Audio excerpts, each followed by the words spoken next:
What is up everyone, we're back again with another video, and today is going to be the best of horror movies from A to Z. Now I have wanted to do this video for a while now, but I could just never ever think of a movie beginning with X. Even after countless research, I realised that I don't think I'd seen any horror movies beginning with the letter X, but I've done a bit of research here and I have watched two.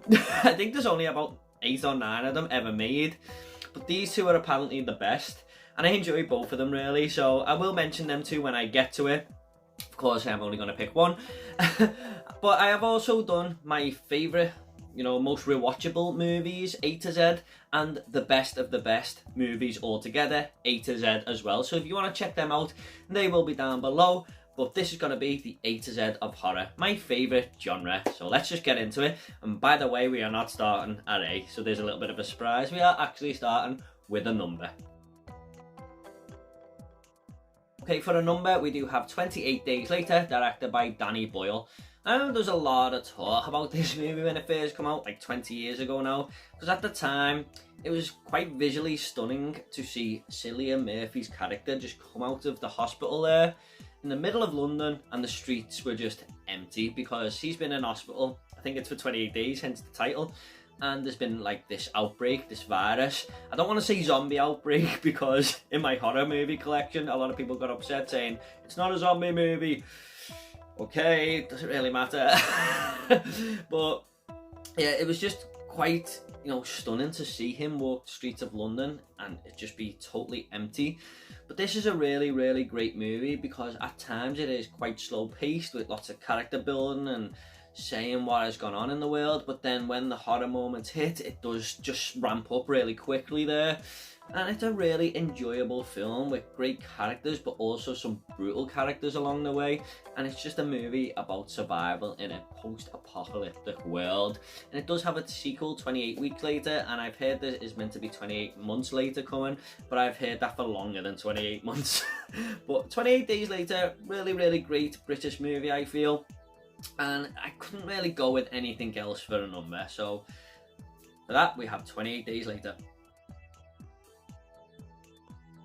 Okay, getting into A now, and we have Alien. Now, this is a debate that's going to go on forever, which is better, Alien or Aliens, and I'm going to be honest, I do prefer Aliens, but I've gone with Alien today because it is definitely the more horror orientated film out the two. Aliens is a lot more action and stuff, and as a pure sci-fi horror movie, I don't think you can really top Alien, to be honest.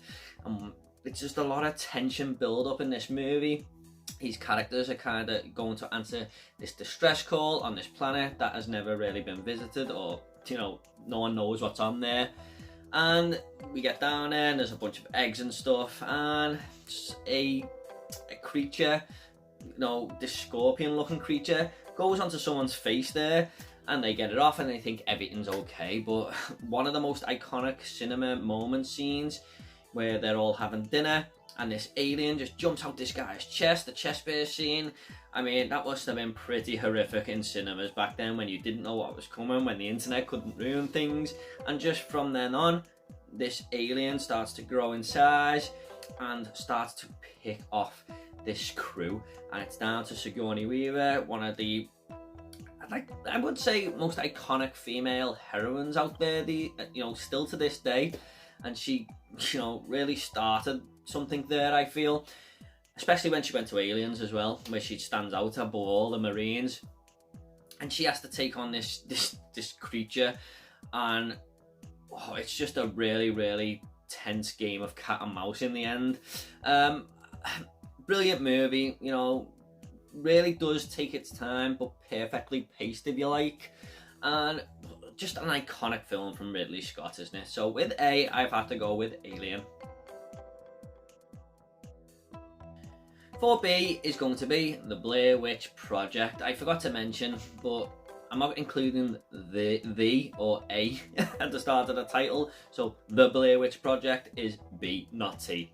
Anyway, a lot of people tend to not find this movie to be anything, if they watch it in the later years, but when this first come out, I thought it was the scariest film I had ever seen, and to this day it probably still is the scariest film I have ever seen. It scared the absolute life out of me because there was a lot of talk that this could be real and stuff, and nothing had really been done. I mean, we had Cannibal Holocaust and stuff, but this was done to a different level, I feel. The realism on this found footage movie was just so creepy. You know, it was like these documentary makers are going into the woods to look for this witch that there's been talk of in this around the surrounding village and stuff, and they're just getting lost. They're waking up in a tent and these rocks have been built outside the tent, but they're the only three in the forest. I mean, it was just so creepy and sinister, and it scared the hell out of me, and to this day I do think it's the greatest found footage film ever made. But I can see why a lot of people would not like this, because we get a ton of these days, don't we? But Blair Witch was something that I think it really did kick off this genre. So for me, the Blair Witch Project has to be B. Coming in at C, one of my favourite horror movies of all time, Candyman. Now this is something that I just watch and think, this is pure horror. It pulls no punches. It's got a great story going for it about this urban legend. If you say his name in the mirror 5 times, he'll come and kill you and stuff. And it really, you get behind this character of Virginia Madsen, and you just see her life spiral downwards out of control, all because she said this guy's name in the mirror 5 times. And Tony Todd brings something so creepy and, you know, hypnotic to this character of Candyman. I mean, when he's talking on screen, you can't help but be mesmerised. He was perfect for the role. There's quite a lot of blood and violence in this movie. Great opening scene. You know, the music by Philip Glass is just fits the movie so well. And I recently watched it in preparation for the new Candyman, and it still stands the test of time. It's such a great horror story from Clive Barker. And it was actually based in my hometown of Liverpool, which just, I remember the kids in school were saying, oh, this Candyman is based on a true story, it's real and stuff, which just added something when I was a kid, when I first watched it, something more creepy to it. But I do think it's a horror classic, and definitely in my top 10 horror movies of all time. So for C, we do have Candyman.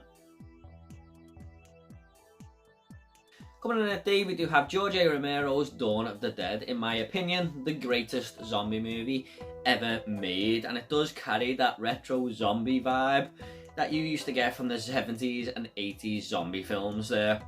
What I love about this is the 4 main characters and the location that they are put in, which is the shopping mall. Now, I just think this is a very fun place to have a zombie outbreak occurring, and it's because these 4 characters are just got this shopping mall to themselves, and they go in the sweet store and just take all the candy and chocolate that they want.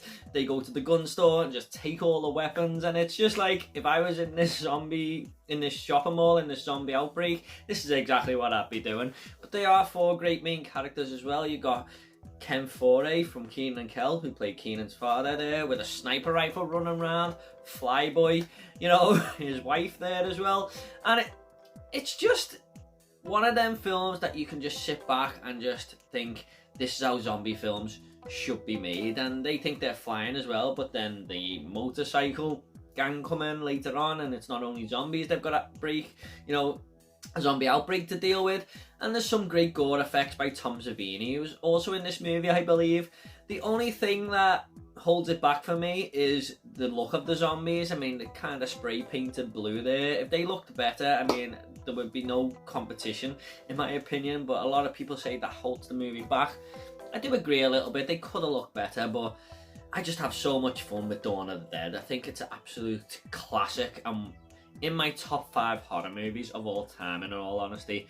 So for D, it's Dawn of the Dead. Coming in at E, we do have The Exorcist. Now this kind of echoes the same voice as what I was saying about Alien, where people would have just been shocked back then at that chest burst scene, but here I think the whole movie would have terrified audiences in 1973 there.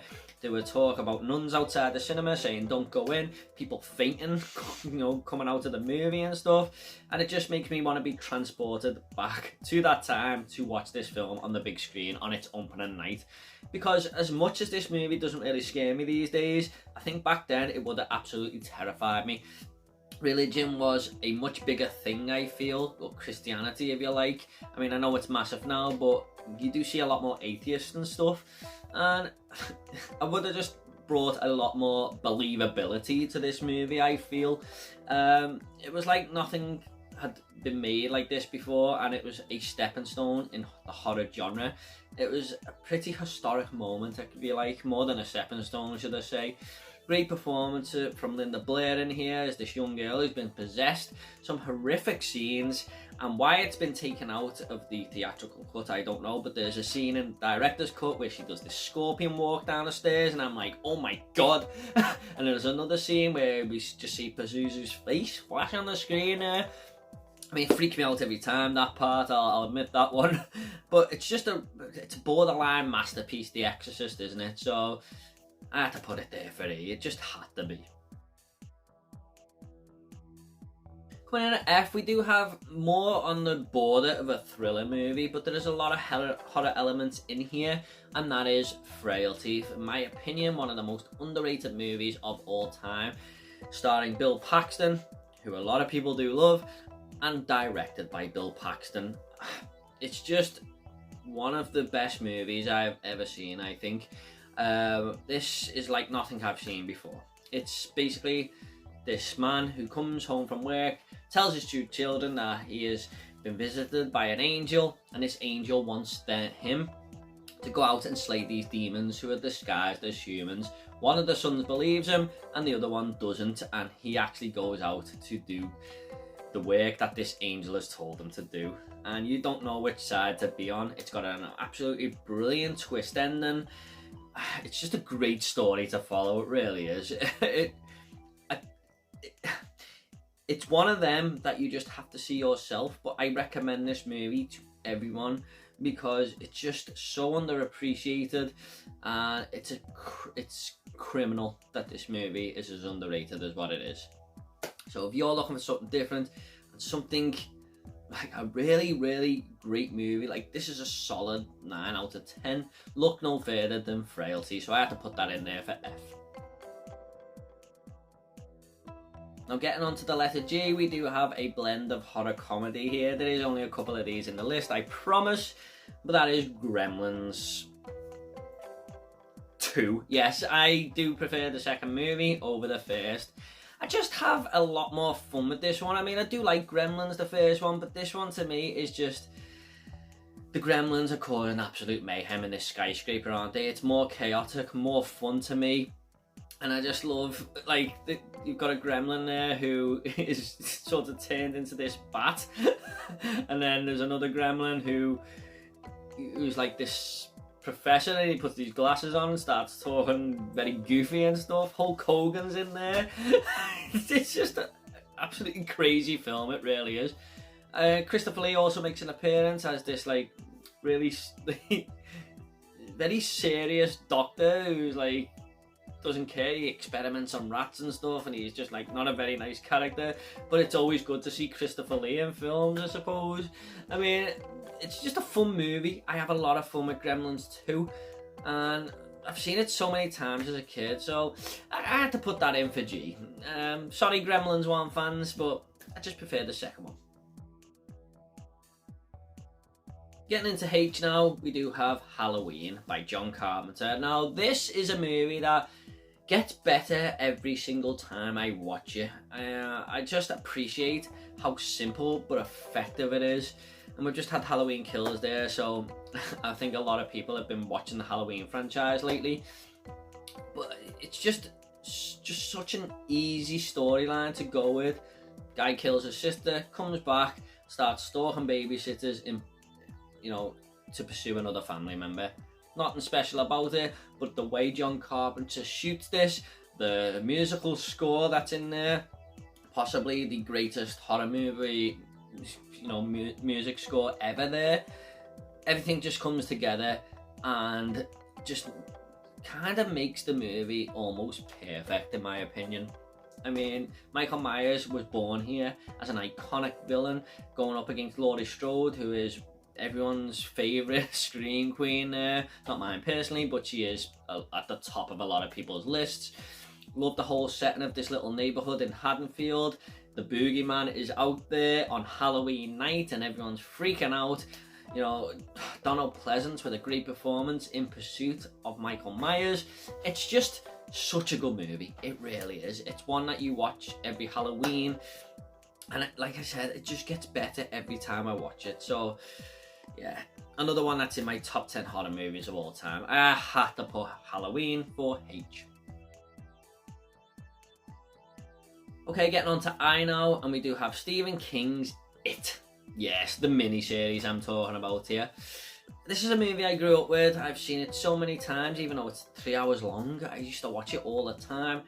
I absolutely love Tim Curry as Pennywise. He is, for me, better than Bill Skarsgård. Bill Skarsgård done a good performance, but he is the main reason I love the miniseries way more than the remake. You know, I just... the story that we have here, this coming of age movie where the first half they're kids, the second half they're adults. Just fun to see how it all pans out with each character, the situations they find themselves in. Of course, we have Georgie with the drain at the start and how Bill's dealing with that. And, you know, the troubles with Ben Hanscom and Henry Bowers picking on him all the time. And then we get to see how he came to see Pennywise and stuff. Just all these kids living in this little village, this little town of Derry in the middle of Maine, where Stephen King always bases his stories, and the goings on and why these kids are going missing and them getting down to the bottom of it. It's just a great story, it really is. I've read the novel, it's the best book I've ever read, and I do think this was put to screen better than the remake in my opinion, although there are some questionable practical effects now that have really aged, especially the werewolf scene with Richie Tozier there. For me, this is the one I'm going to go to over them remakes. So for I, it's Stephen King's miniseries of It.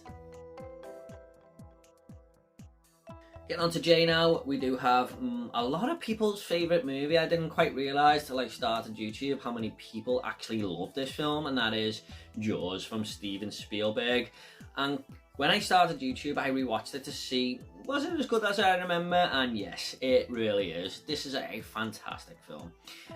Really does make you scared of going into the water there, but it's the direction of Steven Spielberg in this film that makes it what it is. He doesn't show you the shark for like an hour. He just has first-person point of views of the shark with the music and little snippets of people being attacked in the water. And then the second half of the movie is actually these three guys going to try and kill the shark that is terrorizing this coastal town, because it's, you know, you've got the dynamic with the mayor and Chief Brody sort of at it as well, because the mayor wants all these people to come and visit the town, but they're getting put off by the shark, and Chief Brody saying don't open the beaches and stuff. So that's a fun little political dynamic that is in the film. But like, it's just the ultimate shark movie, isn't it? It really is. Like I said, brilliant score from John Williams there. Just so simple but epic, kind of like the movie Halloween, simple but effective. The music here, simple but effective. Yeah, I love this movie to death. The second half as well, with these three characters on the boat, you really do feel them bounce off each other. You know, and there's other scary moments in this where Quint tells the story of the Indianapolis, and when Richard Dreyfuss' character, I think it's him, who goes scuba diving and you get that jump scare. It scares me every time. So yeah, pretty much a masterpiece from Steven Spielberg there. So J is Jaws. Getting on to K now, another bit of a horror comedy here, and that is Killer Clowns from Outer Space. Yeah, look, this is the ultimate B movie for me. It's not very well made. It's looking low budget when you watch it. These guys just walking around in clown costumes, but you can't help but have a ton of fun with this movie. I mean, it knows what it is. It is very self-aware, But seeing these clowns come from outer space, they're actually aliens disguised as clowns and wrapping people up in cotton candy to harvest them. I mean, how ridiculous does that sound? But it just works.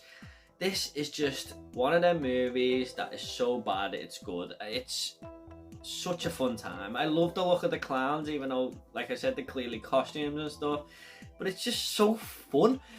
I love killer clown movies, I do, and this is one of my favourites. Just a really, really good time. And everyone just getting to the bottom of it in this town of what is going on, why these people are going missing and stuff. All the, it's really, really cheesy, but such a good time. So, yeah.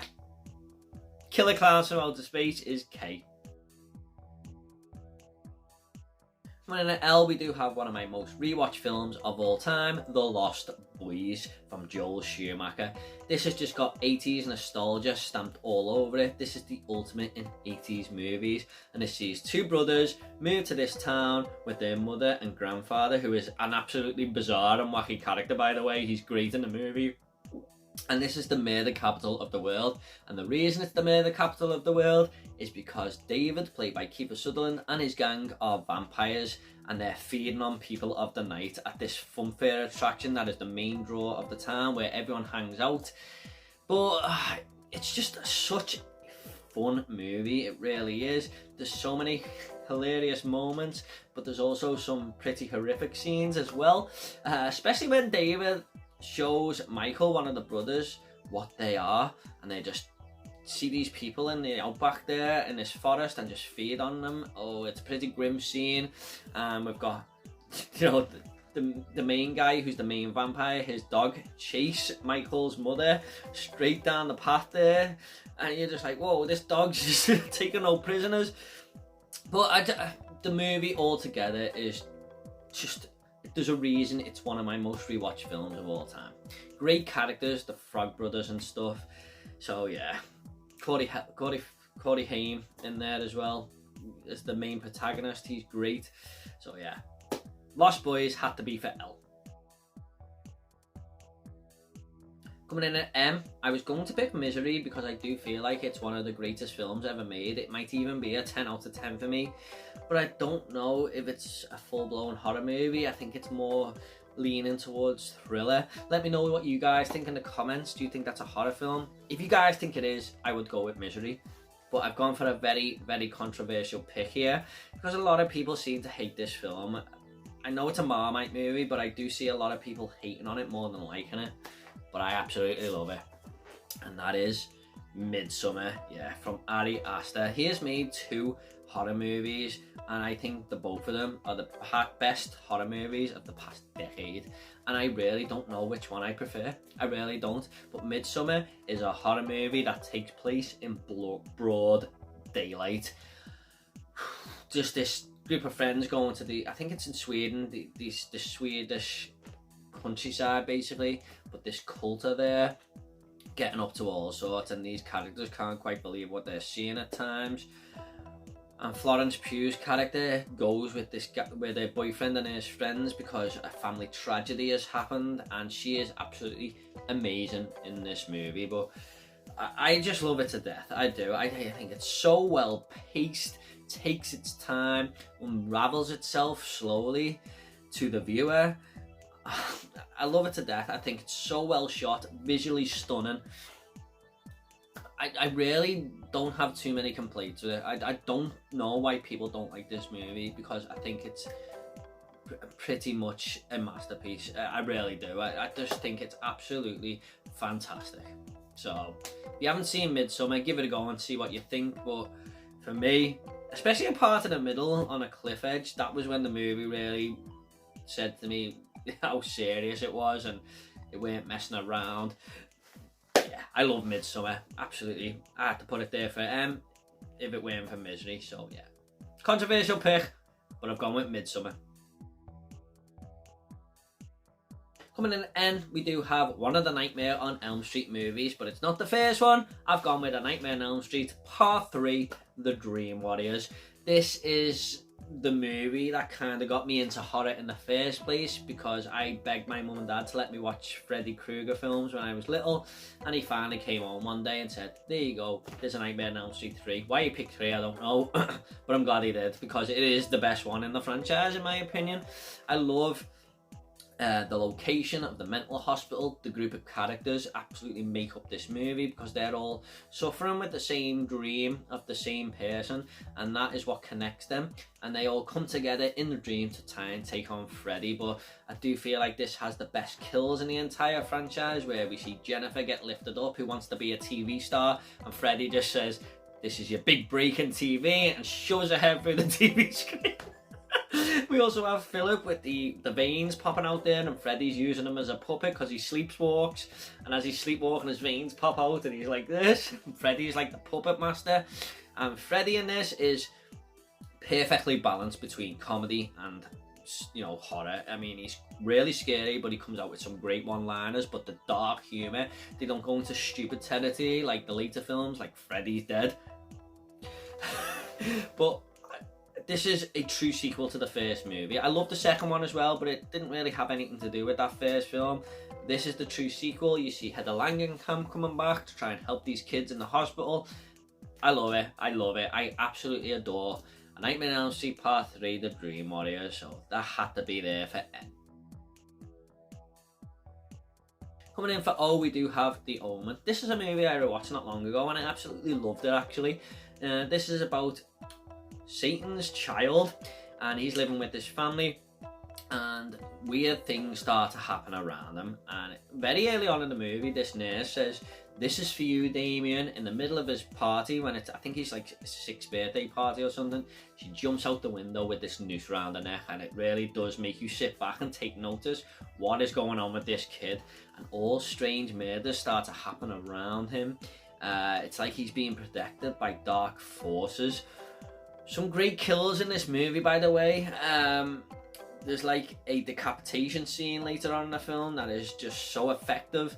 But it's really just a great story about this kid.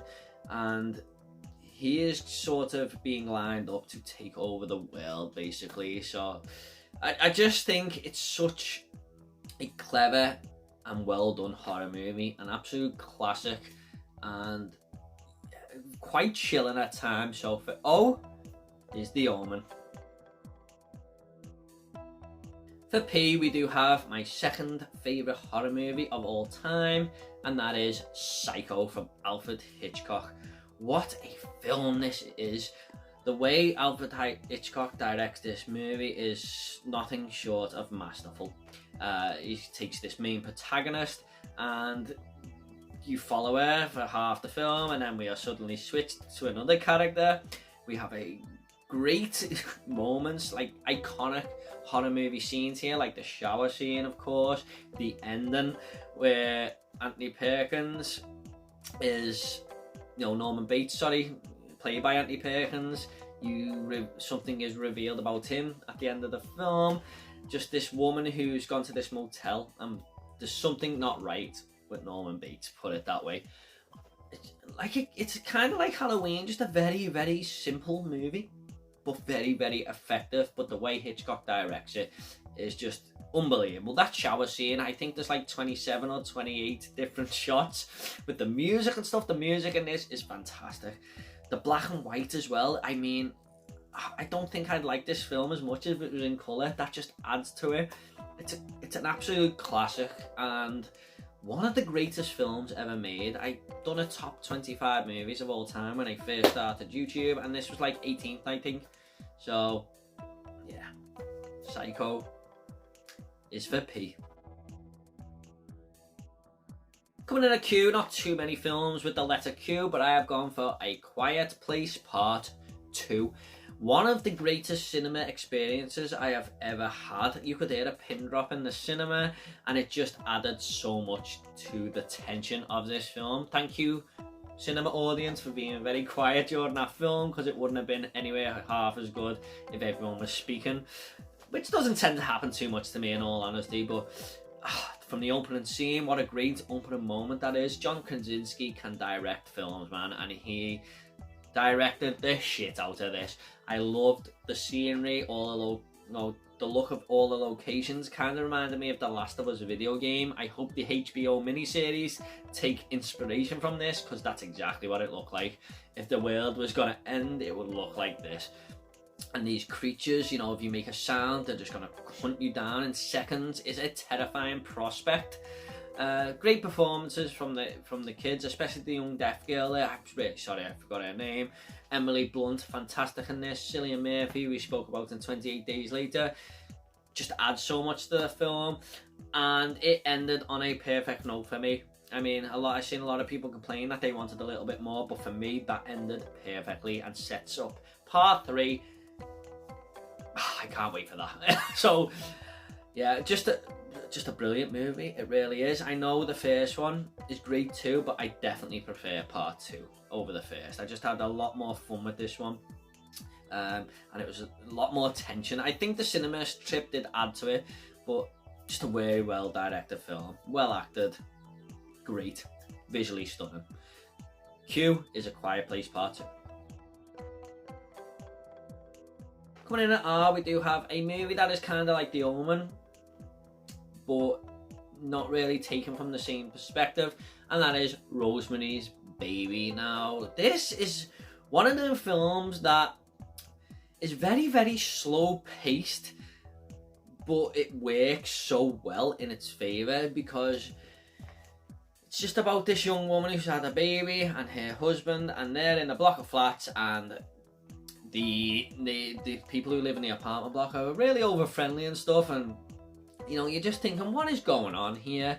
But the story just unravels itself bit by bit for a climactic ending that was just well worth the wait. I thought this movie was great. I've only seen it once a couple of years ago, but I knew I had to watch it at some point, and I thought it was fantastic. Mia Farrow puts in such a great performance in this movie. The characters in the apartment block and stuff all interacting with each other just make you think, it's just people that, intrigue you basically as to what is going on. A fantastic film, and like I said, it's just worth it for them final scenes. So yeah, I don't want to say too much on it if you haven't seen it, but Rosemary's Baby is a classic for a reason. So that is for R. Coming in at S, we do have The Shining, Stephen King's novel adapted to the big screen by Stanley Kubrick in not the same way, I believe. I heard Stanley Kubrick and Stephen King had a lot of differences there, and Stephen King is not a fan of the movie, but that's a well-known fact anyway. But I am a big fan of this movie. Jack Nicholson put in a brilliant performance with him and his family, his wife and his young son, going to watch this overlook hotel for 5 months in the middle of nowhere, and just be a caretaker basically, but he's going to take time to write his novel there while he's there. And there is a ghostly presence in the hotel. You all know The Shining, you've all seen that movie, but visually and there's some images on screen that just strike you and really do take you back. Like the lift scene with all the blood coming out, the 2 twins that just flash on screen, the moment in room 237 where Jack goes to investigate because someone has scarred his son in there, even though no one else is meant to be in the hotel. It's kind of like the Blair Witch. You think these people are alone, but other people are appearing, or other things are happening that didn't involve them, and it just gives a really creepy vibe.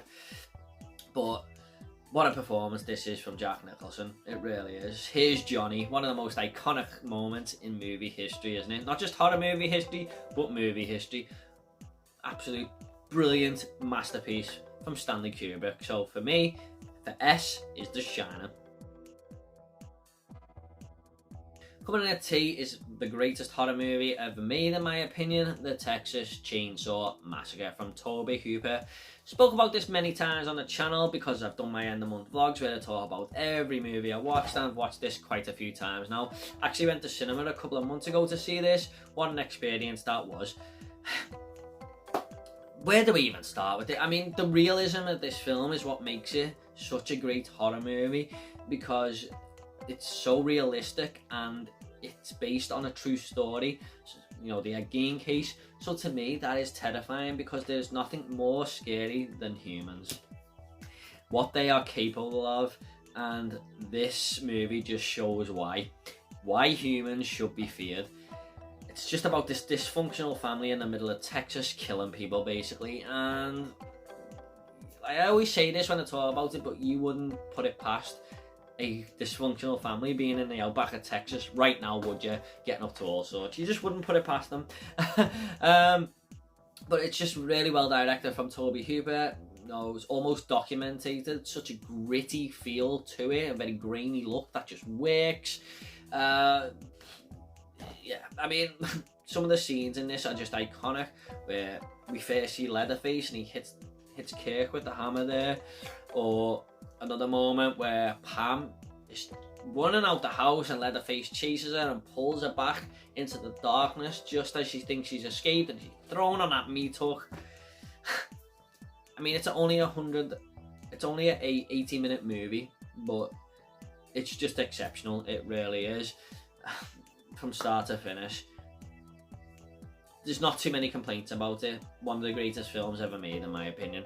So for T is the Texas Chainsaw Massacre. Coming in at you is Us. Now, this is another modern horror movie from Jordan Peele. I do prefer this over Get Out. A lot of people may have been surprised I didn't pick Get Out instead of Gremlins 2 there, but I just think this is more clever and something that hadn't really been done before. You know, this doppelganger family knocking at your house, that is so creepy, and it just worked in every way for me. Great opening scene, by the way, at the fairground. Loved that. What a way to open the film. But what we get at the end of the movie is I just thought, wow, that was really, really clever, and what a great idea that was to come up with from Jordan Peele. Also some great moments as well. Elizabeth Moss family in the middle of the movie there. Yeah, some heavy hitting moments.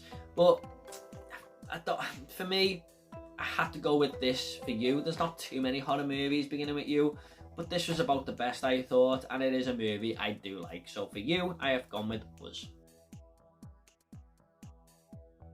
Almost getting there, guys. For V, I have gone with Vacancy, and this isn't anything special, but it's still a decent movie. It's about this couple who go to a hotel, a motel if you like, and they find a bunch of videotapes, and on these videotapes are people who've been murdered in that very hotel room that they are staying in. So there's a bunch of snuff movies being made, and it's like an ongoing business that's happening within this hotel room. I remember really liking this. I thought it was clever, could have been executed better, but again, very, very creepy. You know, imagine just going to a hotel room there and finding all these videotapes of people being murdered in that room. Yeah, and the motel owner, the manager on the desk, he is one creepy character. So yeah, I mean, there's nothing too much else to say about it. It's a good movie. So for V, I've gone for Vacancy. Coming in at W, we do have Wolf Creek, another movie that is just showing how depraved and scary and terrifying humans can be. And this is also based on a true story, and it's about these three people who are just out back in Australia. They go to see this this location called Wolf Creek, where this big crater is in the middle of nowhere. When they get back, their car has died on them, and they get the help of this guy called John, who offers to help them, take them back to his place and fix the car, and they can stay overnight. But he is one of the most sinister characters you will ever come across in a film. He is horrific. He is horrible. And it's about these three teenagers just trying to escape from him, but he just shows no emotion. He loves torturing people. He loves being an asshole. Yeah, I mean, it's a really skin crawler, this one. It's a real skin crawler. And yeah, one of the best. I mean, a lot of movies have been done like this before, where people are kidnapped and they've got to escape, but this is done in such a good way, I feel. And there's a lot of Hitcher vibes in here as well later on in the movie. So yeah, I think it's a great film. I have to go with Wolf Creek for W. getting onto the letter now that was put me off doing this video for such a long time, and that is X. And like I said, I watched 2 movies in preparation for this, and one of them was X, the man with the X-ray eyes. I was going to pick this because I do feel like it was the better film of the 2, but I think it's more sci-fi based and even adventure based a little bit there. So yeah, it's a very good film by the way, but I have gone with Extra.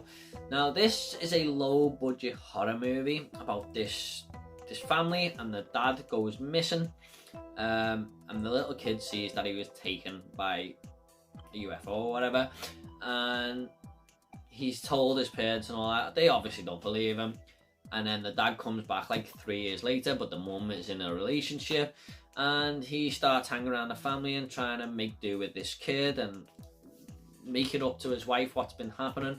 But then strange things start to occur in the household.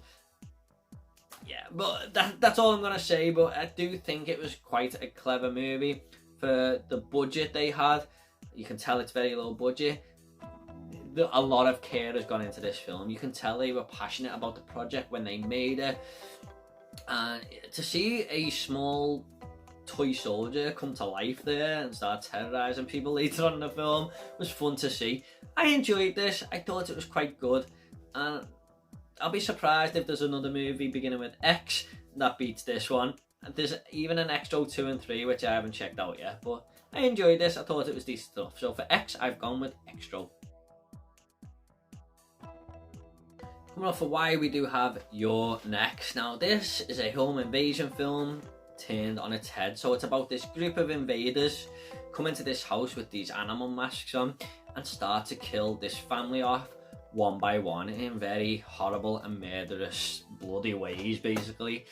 But they didn't count on Shawnee Vision fighting back, and she has got like this killer instinct to kick ass, and she is such a great protagonist to get behind, and you can just sit back to this film and watch it and just totally enjoy it for what it is. I mean, I love it when home invasion films are turned on the head, like People Under the Stairs, but yeah, I just have so much fun with this film. She is just such a great character, she really is. So just to see someone fight back and take no shit is a fun dynamic, and if you like home invasion films, you can't get too many better than this one. So for Y, it's You're Next. And for Z, we do have Zombie Flesh Eaters, also known as Zombie in Italy, I think, but here it's Zombie Flesh Eaters. This goes back to what I was saying about Dawn of the Dead, where it has this retro zombie type feel to it. The tone is really cheesy, and it's just typical to come out of that time era of the 70s and 80s there. There is music played throughout this film that just fits so well. Basically, we go to this island and this guy is trying to find a cure for this zombie outbreak, but you know, the zombies are moping around this island basically. There's some really gory moments in this as well, involving an eye. There is a shark that has a fight with a zombie. Yes, a zombie shark fight, which is a great moment. But the zombies look awesome in this as well. I do feel like it's one of the best zombie movies ever made. Seeing that zombie just rise out the grave there for about 5 minutes doesn't get old at all. And it's really creepy actually, just watching these zombies float around this little village there on this island.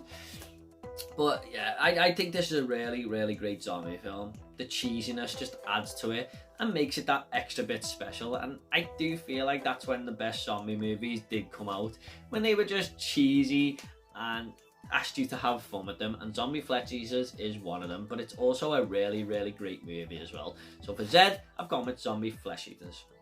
Okay guys, I hope you all enjoyed this little fun video of horror A to Z. What would you pick for some of the letters? Do you disagree with Gremlins 2, for example, or Midsummer there? I'm sure most of you do. Maybe there was a glaring one I missed that I should have picked, but I did try to do as much research as possible on this video. But let me know what your favourites are down below, and what did you think of my picks. Thank you so much guys, I hope you all enjoyed this video. Take it all easy, and I'll see you all in the next one.